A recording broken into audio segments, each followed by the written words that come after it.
Hello friends, and welcome back to another video. Today I am extremely excited to do this video because it's about one of my favorite books of all time that I just reread, only for the second time, but I already know it's my favorite of all time. I'm gonna do the radio silence book tag, obviously, because of the title, but still, I'm so freaking excited to do this book tag. This book tag was created by Anya. She has a booktube channel that I follow, and this is her original tag, and it's honestly the best tag to ever be created because it's about my favorite book of all time, and it's just a good tag overall. I love the questions. I think the questions are gonna be a fun time, and I'm really excited to do this. Also, before we start that, I'm wearing some like rings that I really freaking love, and these are like my favorite rings. I only own these ones, so obviously they're my favorite, but like I love them so freaking much. And also I have this necklace that I always wear as well. It's a little pearl. I got it at San Francisco. We like went to this little store, and my friend, he got a pearl and he bought this little thing for it. He bought a little like holder for it, and then I was like, ooh, I want to do that too because I really like crystals and pearls and any gems. So then I did it, and they open the shelf for you there, and then they give you a little thing to put it on, and it was honestly the best time, and I love this for that. So anyways, let's get on with the actual tag. The first question for the radio science book tag is about Frances. So all these questions are based off of characters in the book and their relationships. So for Frances, the question is, who's the most relatable book character? Okay, I'm looking at my list right now, and I didn't choose a character for this because honestly, like, the reason Frances is my favorite character is because she's the most relatable, and she's the most teenage 18-year-old type character, and I felt her indecision about college, and I felt her indecision for what she wants to do in life. And overall, she was just such a good, relatable character, and I think Alice Oseman did a great job trying to show how relatable she is and trying to create this teenager who honestly doesn't know what she wants from her life. And I feel like that's all teenagers. Like, we're all going through this little thing where we don't exactly know what we want from life, and that made her the most relatable. Also, the fact that she is a nerd and she loves this nerdy podcast and she loves fantasy and she loves drawing was what really drew me to her, because before I started high school, I used to take art for like 3 years, and then after that I wasn't able to because I got too busy. And I loved taking art. Honestly, when I was a little girl, I thought I would become the best artist to ever exist, and I wanted that to be my job.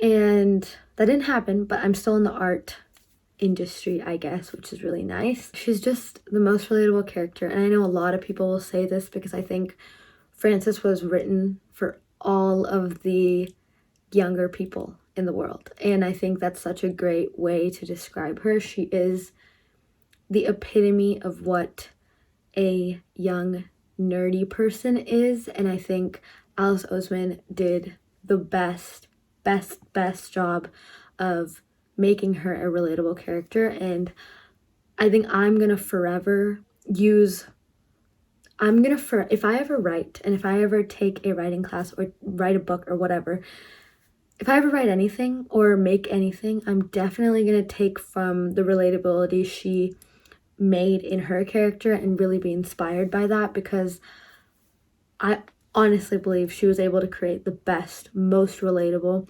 teenager that I've ever seen in any book. So I didn't really answer the question, but I don't really care because Radio Silence and Frances are honestly the best, and I will never stop raving about them. So she's my most relatable character, okay? Okay. Next question. My favorite bookish friendship. This has to do with Frances and Alice's relationship. And for this one, I chose Cinder. In Cinder, there's, well, Cinder, and then there's Captain Carswell Thorne, and I just think their relationship is honestly amazing. They came together in really weird, unforeseen circumstances, and the way their friendship just like grew throughout the books, and how much love they have for each other, even though they're always teasing each other and always getting mad at each other and always yelling at each other. You know in the end that they love each other. And that's all I'm looking for in a friendship. And I love friendships like that, where there's fighting and there's like teasing arguments, but in the end, they're still friends.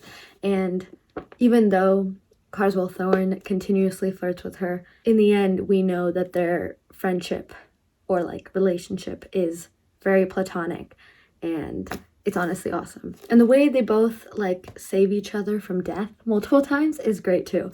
I love it. Every time I read the book and there's a part with them in it, I'm like, yes, give me more of their friendship. And I get really excited. The next question has to do with University, which is the podcast in Radio Silence. And this question is favorite book that features a podcast. Okay, so I had to like stretch my thinking for this one because I don't read many books with podcasts. And the only ones I've read is Radio Silence and then two others that I'm going to mention right now.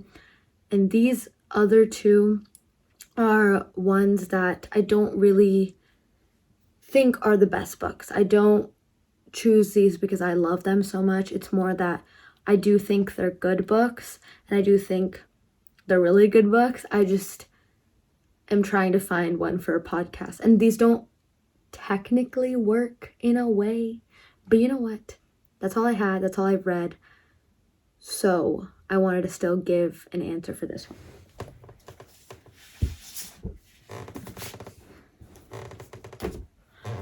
Okay, so for this question, I chose Sadie by Courtney Summers and Daisy Jones and the Six by Taylor Jenkins Reid. And before you say these don't count, I'm aware they don't technically count, but the idea of talking over or voicing over a story, or like we're listening to a recording, is there in kind of both of these books. So like Sadie, there's a radio show, so that works because we get insight on that radio show and we read some stuff about the radio show and what they're saying. And then in Daisy Jones and the Six, the entire thing is like Daisy, and then it says whatever she's saying. So like it's basically a transcript of something that was said out loud. And that's what happens during a podcast. If you like put a podcast in a book, you're reading the transcript of what's been said in the podcast. So I used that as my starting point to answer this question. I hope that's okay. I had to stretch my mind a little bit, but these are the ones. I haven't read many. These are the only two I've read besides Radio Silence that have a radio or voiceover or narrator or transcript element, or podcast element, I guess. And they're really good books. The next one has to do with Aled and Carice, which are the siblings in Radio Silence. And the next question is favorite bookish sibling relationship. And for this one, I chose the sibling relationship in Wish You All the Best by Mason Denver. It's actually on that screen right there because I had to like search it up because I wanted to know. I needed to remember if they actually had a sibling relationship or not, and I just couldn't remember in my head. But the main character and the main character's sister have such a good sibling relationship. Like, yes, they fight, and yes, the main character is kind of mad at this older sister for leaving him. But I think the way they come together and the way she provides a home for him when he is basically homeless and an outcast from his family is such a cool and deep relationship amongst them. And I think they've both gone through so much trauma together if you've read the book. And like, honestly, it was such a good relationship to read about. I feel like I need to preface this by saying there are some arguments that they have in the book and they are fighting, but still the way that the main character was able to go to his sister and ask like, hey, can I please come to your house? Like, can you please like let me live there for a little bit? Like the way she was able to give that for him is awesome. And I also relate to it because I'm a bigger sister who has a little brother. So that hits home. The fifth question is the best man-loving man relationship in a book. And for this, I just had to choose. You already see it. It's sitting right there. It's that pink book. Everybody knows what it is. I just had to choose this. I chose Red, White, and Royal Blue by Casey McQuiston. Oh my gosh, the relationship in this book is so good. I love both of them. I think they are such cute characters, and this in all is such a good book, and I think these characters are so different from one another and just so amazing. I don't even know how to explain how I love their relationship so much, but the way they come together in this book is awesome. I think it's also an added bonus that they are part of different countries, and he is the prince and he is the president's son, so like that adds another bonus to it. And just the way this book is written and the way these characters are written is just an amazing experience, and it really makes you fall for both of them. And I can't really put into words how much I love their relationship. I just love it so much. There you go. I'm not very good at explaining any of these, I'm realizing, but it doesn't matter because I feel like everybody understands the love for this book, because it's super hyped. And if you haven't read it already, I would definitely read it. It's not for everyone, I agree with that. It's a bit long. It's like 417 pages, so a lot of people think it's a bit of a slow read, but I think the slow burn makes the relationship, no, not the slow burn, I think the slow pace of this book honestly builds the relationship more, and I think that makes it a better book. But some people disagree, so like take what I say with a grain of salt and figure it out for yourself if you actually like this book. But regardless of that, their relationship is cute, and that's the question, and I answered the question. Last question is my comfort read, and this is just in all about radio silence as a whole. It's either about the character radio silence or about the book, I'm not too sure, but my favorite comfort book is Everything Everything by Nicola Yoon. I absolutely love this book. Anytime I'm in a reading slump and I haven't read for months and months, I will always go back to this book. I don't know why, like I can't explain it correctly, but like this book is just so good. It's so freeing because the main character is told that she has a disease that she can't step outside of her house because she's allergic to everything outside of her home, or she's allergic like to the outside, and then she spends her life inside of her home, and spoiler alert, she is able to go outside. And that's the part that like makes everything feel so free and so nice. And I think this has honestly just been a comfort read for me for such a long time. It's easily accessible. It's very digestible. It's such an easy read, and it's multimedia, which is also interesting. Like for example, like a schedule change, like this is part of the book. And no, there's emails, there's also little drawings, and I think the interactiveness of the book is also amazing. It's super fast paced, you'll finish it in 2 seconds. There's a romance thrown in there, and Nicola Yoon in general I think is such a good writer and author, and she did a really good job with this book. Also, fun fact, her husband David Yoon illustrated this, and I also think her cover designs are honestly the best, and I absolutely love this one. Like, it's just beautiful.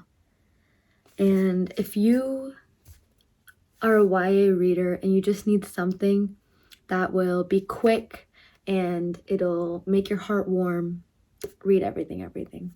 Just do it. All right, I think that is the end of this book tag. I just want to thank Anya again. Thank you so much for creating this tag. It's honestly been such a fun time. I loved looking up books for this, and I loved looking through my bookshelves for books that answer these questions, and I loved your questions, so thank you. I tag everyone else. I don't really know. I never tag people in book tags, but I guess I do this time. Tag everyone. This was an awesome tag. I love doing it. If you got anything out of this, the one thing you should get out of this video is to read Everything by Nicola Yoon, and honestly everything else that I talked about, because they're good books, and no pressure, but just read them. That is the end of this book tag. Thank you so much for watching. I'll see you on the next one. Okay, bye.